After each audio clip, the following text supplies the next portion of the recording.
एक तो दशमी और एक द्वादशी और फिर बीच में एकादशी।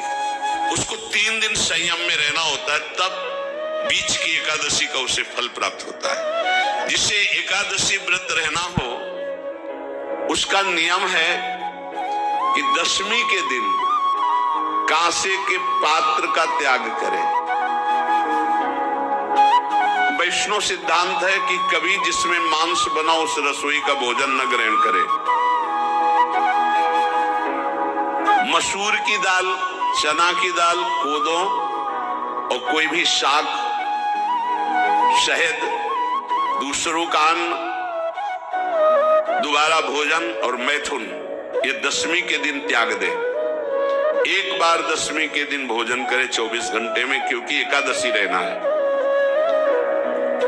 कांसे का पात्र, जिस रसोई में मांस बना उसके भोजन का त्याग, मसूर की दाल, चना, कोदो, शाक, मधु अर्थात शहद और दूसरे के द्वारा दिया हुआ भोजन और दोबारा भोजन और मैथुन क्रिया, इनका दशमी के दिन कभी भी प्रयोग न करे।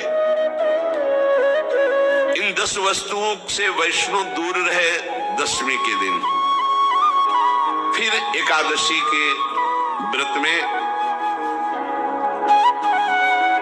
ये पीछे तो हम वर्णन कर ही चुके हैं, कहीं नहीं आया है कूटू का कचौड़ी पकौड़ी और सिंघाड़ा का हलवा और सावाई दुनिया के खीर और सब। एकादशी के दिन किसी भी तरह की गेम आदि क्रीड़ा ना खेले।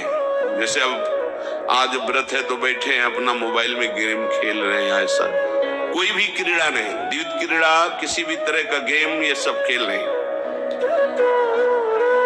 द्वैत क्रीड़ाम च निद्राम च तांबूलम दंत धावनम परापवादम पैशून्यम स्तेयम हिंसाम तथा रतिम कोपम हृतवाक्यम च एकादश्याम विवर्जयेत्। एकादशी के दिन उपासक को चाहिए कि वो किसी भी तरह की क्रीड़ा, मनोरंजन बिल्कुल नहीं। चनिद्राम, नींद नहीं लेनी उसको, न दिन में न रात में। एकादशी व्रत, और प्रायः पुराने महापुरुषों ने ऐसा किया है। रामदास जी डाकोर के रात में जाते थे,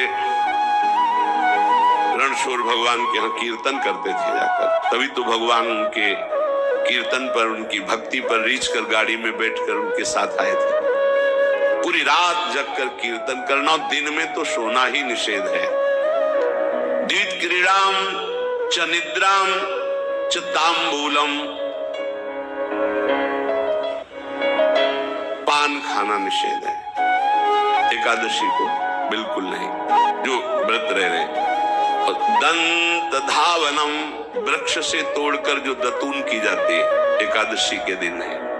परापवादम, दूसरे की निंदा करना, चर्चा करना नहीं, अर्थात अधिकतर मौन व्रत धारण करे एकादशी के दिन।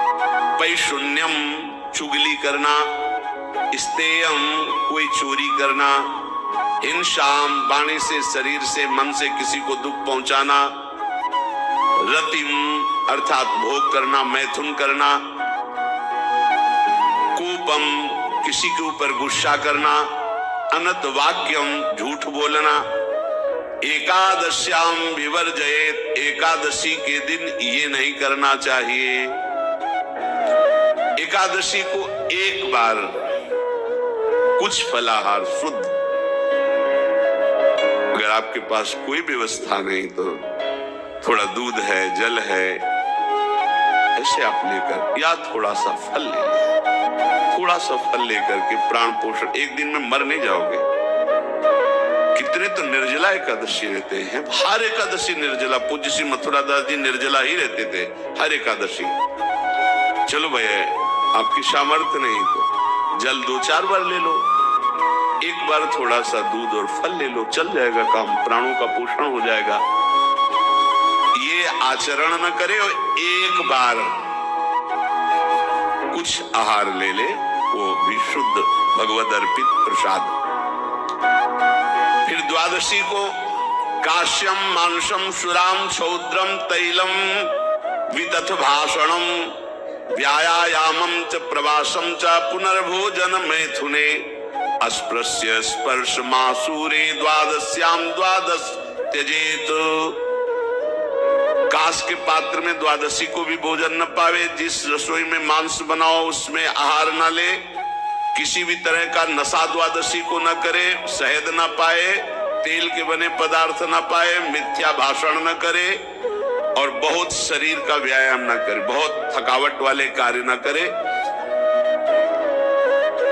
दोबारा भोजन न करे, एक बार द्वादशी को भी भोजन पवित्र, मैथुन न करे, जिसका स्पर्श नहीं किया जाता है ऐसे पदार्थों का स्पर्श न करे और मसूर की दाल न खाए।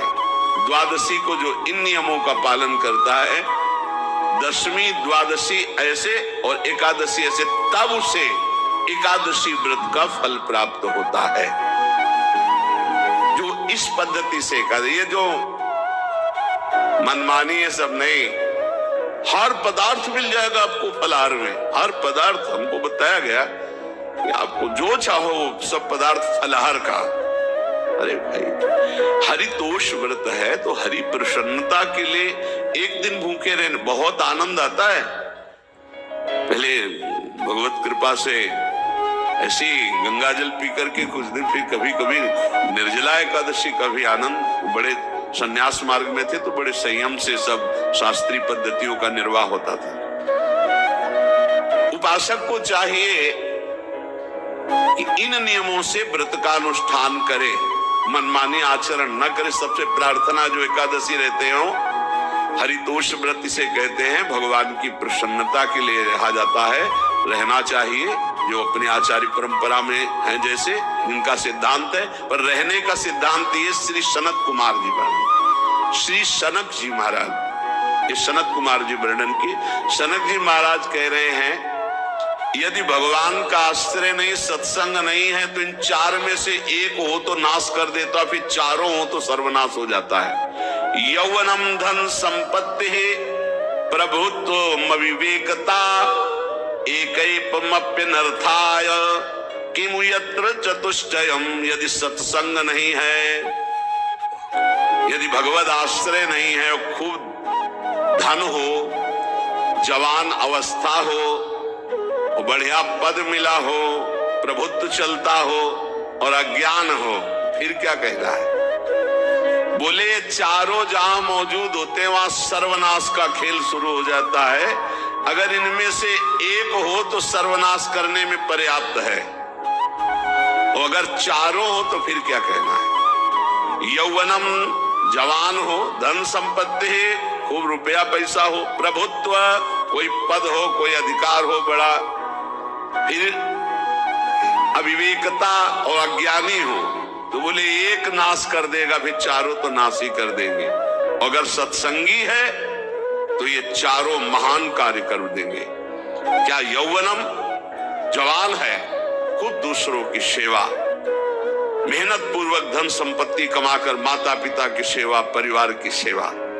ये माता पिता, हमारा वेद कहता है, मातृ देवो भव, तैत्तरीय उपनिषद, मातृ देवो भव, पितृ देवो भव, आचार्य देवो भव, अतिथि देवो भव, यान्य नवद्यानि कर्माणि तानि सेवितव्यानि नो इतराणि, यान्यस्माकः सुचरितानि तानि त्वयोपास्यानि नो इतराणि, ये के चास्माच्छेयाः सुब्राह्मणाः तेषां त्वयास्नेन प्रश्वसितव्यं, श्रद्धया देयं, अश्रद्धया देयं, श्रिया देयं, ह्रिया देयं, भिया देयं, संविदा देयं।